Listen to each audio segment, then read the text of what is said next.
Liverpool fans were in Belgium looking for their 5th European Cup success in 9 years. A fitting send-off for Joe Fagan, who announced his intention to retire at the end of the season. So Liverpool v Juventus, and Belgian police were massed and ready for the worst. They weren't disappointed.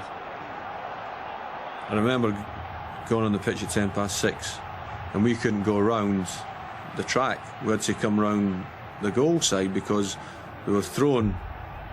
It was sort of like missiles, and I picked one of them up, and it was like a piece of rock. And I thought, people don't bring this sort of rock into the stadium. And we found out obviously later the stadium was crumbling, and they were just picking up and throwing at us. So they were volatile. The Liverpool fans in red and on the right here moved across, driving the Juventus fans back. The Belgian police had already lost control. Fans who were trying to escape the violence, driven against a concrete wall and either crushed, trampled or suffocated. I was in the studios in London doing the game for the BBC, and there was a delay, and we were getting the pictures coming into the studio that weren't being transmitted out to the public, and this thing has been a bit of an accident.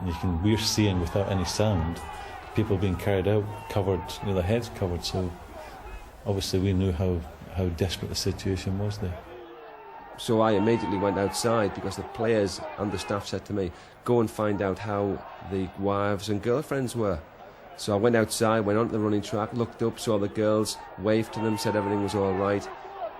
And then I saw a guy on a stretcher being taken away by ambulance men, obviously dead. Then from the terraces, these scenes, the scenes which began to tell the full dimension of what had happened.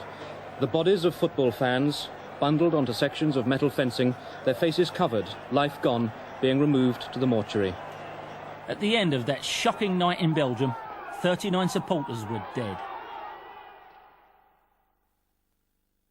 Joe had ended the season a broken man after Heysel. I'll never forget, on the tarmac back at Speke Airport, he just broke down.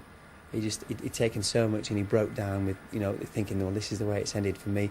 And we all felt that way.